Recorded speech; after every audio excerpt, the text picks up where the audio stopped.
पूरे बरसात में पौधों की ज़्यादा देख-रेख करने की ज़रूरत नहीं पड़ी। कुछ मिनिमम बातों का हमने ध्यान रखा और पौधे हमारे बहुत ही सुंदर-सुंदर फ्लावर प्रोड्यूस करते रहे। चाहे वो गुड़हल हो, मोगरा हो या और भी कई सारे प्लांट्स हो। बहुत ही अच्छी फ्लावरिंग होती रही सभी प्लांट्स में।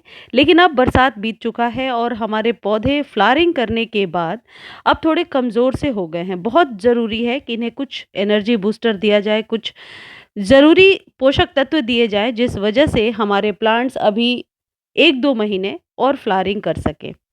मोगरा का जो पौधा है आपको पता ही है, इसके फ्लावर इतने खुशबूदार होते हैं कि यदि पूरे गार्डन में सिर्फ 2-3 प्लांट्स हमने लगा दिए तो पूरा ही गार्डन खुशबू से भर जाता है। इसे कौन नहीं चाहता कि ज़्यादा से ज़्यादा फ्लावरिंग ले सके। लेकिन मैं देख रही हूँ कि हमारा मोगरा जो है वो धीरे-धीरे थोड़ा कमज़ोर होने लगा है। एक तो बरसात में जितनी ज़्यादा स्टेम और पत्तियाँ फैलती हैं उतनी ही ज़्यादा उसकी जड़ें भी फैलती हैं। तो जड़ों के फैलने के कारण नीचे से बिल्कुल मिट्टी भर चुकी है। और यदि अभी आप रीपॉट करेंगे यानी कि खाली करेंगे तो फिर पौधे में हवा लगने के बाद वो इतनी जल्दी फ्लावरिंग नहीं करते हैं। कई बार मैंने देखा है, आप लोगों ने भी अपने अनुभव में देखा होगा कि जब पौधे को दूसरे गमले में डालते हैं तो पहले वो अपनी पुरानी पत्तियों को गिराता है, फिर नई पत्तियाँ आती हैं, फिर फ्लावरिंग की बारी आती है। तो अभी ऐसा करने तक तो फिर अक्टूबर आ जाएगा और फिर हम फ्लावरिंग नहीं ले पाएँगे। क्यों ना कोई और बीच का रास्ता निकालें जिससे कि अभी अक्टूबर-नवंबर तक फ्लावरिंग ले सके। और मोगरा तो ऐसा फ्लावर है जो भगवान पे भी चढ़ाया जाता है। अभी दशहरे में बहुत ही काम आएगा। गुड़हल, मोगरा, ये सब फ्लावर्स को हमें बचा कर के रखना है। तो इसके लिए आप एक चीज़ कर सकते हैं, ये तरीका मैं अपनाती हूँ और मुझे लगता है ये तरीका बहुत कारगर है। आप भी करके देखें, ज़रूर काम करेगा। यदि जड़ें भर गई हैं, और मोगरा की जड़ें बहुत जल्दी भरती हैं, ये भी मैं आपको बता दूँ, और हम ऊपर से पोषक तत्व डालते रहते हैं और हमें लगता है कि पता नहीं क्यों फ्लावरिंग अच्छी नहीं हो रही, छोटे फ्लावर्स आ रहे हैं, कलियाँ गिर जा रही हैं। तो ये सब कारण जो है इसी वजह से होता है, क्योंकि जड़ें अंदर से भर चुकी हैं। अब आप क्या करें, पहले ऊपर से 2-3 इंच मिट्टी को गुड़ाई करके निकाल दें। ये अभी करना पड़ेगा आपको, क्योंकि अब बरसात कहीं भी नहीं हो रहा, कहीं भी बारिश नहीं हो रही है और जड़ें ज़रूर भर चुकी होंगी। आगे की फ्लावरिंग के लिए ये करना बहुत ही ज़रूरी है। सबसे पहले बहुत ही अच्छे से गुड़ाई कीजिए और 2-3 इंच मिट्टी खाली कीजिए। आप देख रहे हो मेरे प्लांट में भी जड़ें बिल्कुल भर गई हैं।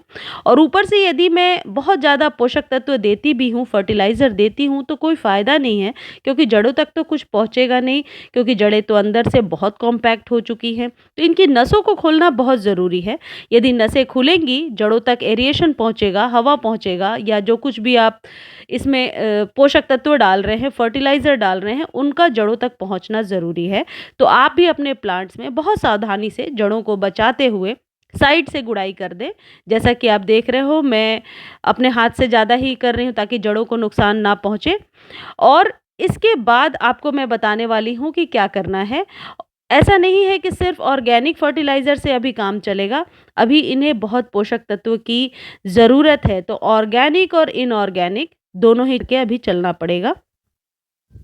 इसके लिए सबसे पहले जड़ों को खाली कर दीजिए। एक चीज़ और कर सकते हैं आप, कि अपने प्लांट को थोड़ी-सी प्रूनिंग कर दें, डीप प्रूनिंग नहीं करनी है। अब आपको क्या करना है, ये जो केले के छिलके हैं, जो सभी के घरों में ईज़िली अवेलेबल हैं, कई बार हम इन्हें फेंक देते हैं, कई बार इसका लिक्विड फर्टिलाइज़र बनाकर प्लांट्स को देते हैं। लेकिन लिक्विड फर्टिलाइज़र तब वर्क करेगा जब जड़ें खुली हैं और मिट्टी जो है वो पहले से बहुत फर्टाइल है। लेकिन अभी क्या होता है, बरसात में जब ओवर वाटरिंग होती रहती है तो मिट्टी के जो पोषक तत्व हैं वो बाहर गिरते रहते हैं। गिर जाने की वजह से मिट्टी में कुछ खास चीज़ें बच नहीं जाती, क्योंकि ओवरफ्लो होता है और ये बहुत ही नेचुरल प्रोसेस है, हम सबको पता है।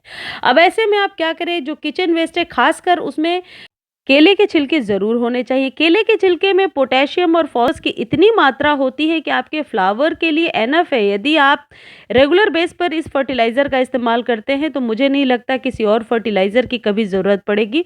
गुड़हल में तो मैं सिर्फ इसी फर्टिलाइज़र को डालती हूँ। और ये क्योंकि वाइट फ्लावर्स हैं तो वाइट फ्लावर्स को थोड़ा कैल्शियम की ज़्यादा ज़रूरत पड़ती है, और इसमें पोटेशियम और फॉस्फोरस है, कैल्शियम की बहुत कम मात्रा है। तो आगे मैं आपको बताऊँगी कि किस केमिकल फर्टिलाइज़र का हम इस्तेमाल करें जिससे कि कैल्शियम की मात्रा भी दे पाएँ। ये तो हम सिर्फ जड़ों के लिए इंतज़ाम कर रहे हैं कि जड़ें जो भर गई हैं, उनको किस तरीके से हम पोषक तत्व प्रदान करेंगे। अब ये डालने के बाद इसमें कोई मात्रा का ध्यान नहीं रखना, आप 3-4 केले भी के छिलके भी डाल सकते हैं। उसके बाद ऊपर से भर दीजिए। अब प्रश्न ये है कि आपको यदि ये लगता है कि फंगस लग जाएगा, उसके लिए भी मैं आपको बताती हूँ। अब आप कुछ दाने डीएपी के डालेंगे। डीएपी के दाने ईज़िली अवेलेबल हैं। डीएपी कैसे काम करता है, इस पे कंप्लीट वीडियो मेरे चैनल पर है, आप जा कर देख सकते हैं। अब हम इसमें 1 चम्मच नीम खली डाल देंगे। नीम खली एक तो आपके प्लांट को फंगस से बचाएगा, दूसरा बरसात के बाद बहुत ज़रूरी है फंगस से अपने प्लांट को बचाना। अक्सर बरसात के बाद मैंने देखा है प्लांट्स अपने आप ही खराब होकर मरने लगते हैं और हमें पता कि हम फर्टिलाइज़र तो ठीक दे रहे थे और प्लांट हरा-हरा भी लग रहा था। अचानक पता नहीं क्या हुआ, जो प्लांट्स मरने लगे। वो क्या होता है कि मिट्टी में, जैसा मैंने बताया, कमज़ोर हो चुका है, कोई पोषक तत्व तो बचा नहीं है और फिर उस ऐसे प्लांट्स में ना फंगस बहुत ज़्यादा लगती है क्योंकि जड़ें तो भरी हुई हैं। और ऐसा हर फ्लावरिंग प्लांट के साथ होता है कि जड़ें भर जाती हैं। क्यों? क्योंकि बरसात में बहुत अच्छी ग्रोथ होती है। जितने प्लांट आपको ऊपर से हरे हरे दिखाई पड़ते हैं, उतनी ही ग्रोथ नीचे जड़ों में भी हो रही होती है।